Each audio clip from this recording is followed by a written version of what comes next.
चलिए बच्चों, इस सवाल को हल करते हैं। सवाल ये है कि अगर दो कॉन्ग्रुएंट यानी बिल्कुल एक जैसे सर्कल्स बाहर से एक दूसरे को टच कर रहे हों, तो उनके सेंटर्स के दरमियान फासला कितना होगा। आइए इसे स्टेप बाय स्टेप समझते हैं। पहला स्टेप है सवाल को समझना। यहाँ दो चीजें अहम है। एक है कॉन्ग्रुएंट सर्कल्स, जिसका मतलब है कि दोनों सर्कल्स बिल्कुल एक जैसे हैं, यानी उनका रेडियस, जिसको हम r कहेंगे, बराबर है। दूसरी चीज है टचिंग एक्सटर्नली, जिसका मतलब है कि वो बाहर से एक दूसरे को सिर्फ एक पॉइंट पर छू रहे हैं। अब इस सूरत हाल को ज़हन में तसव्वुर करें। फर्ज करें, जैसा कि स्क्रीन पर दिखाया गया है, कि एक सर्कल का सेंटर C1 है और दूसरे का C2। वो जिस पॉइंट पर टच कर रहे हैं उसे हम P कहते हैं। तो C1 से P तक का फासला पहले सर्कल का रेडियस रहवा। बिल्कुल इसी तरह C2 से P तक का फासला दूसरे सर्कल का रेडियस यानी R है।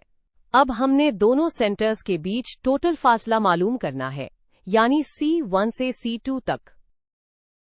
ये फासला दो हिस्सों से मिलकर बना है। पहला हिस्सा है C1 से P तक का फासला और दूसरा हिस्सा है P से C2 तक का फासला। तो हम इन दोनों फासलों को जमा कर देंगे। अब हम वैल्यूज डालते हैं।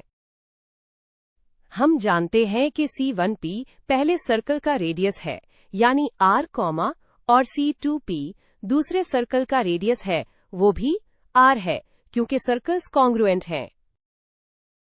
तो हमारी इक्वेशन बन जाती है distance equals R plus R। बहुत सिंपल।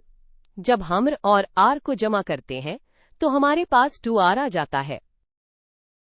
तो दोनों सर्कल्स के सेंटर्स के दरमियान फासला 2R है। अब इस नतीजे 2R को देखते हैं।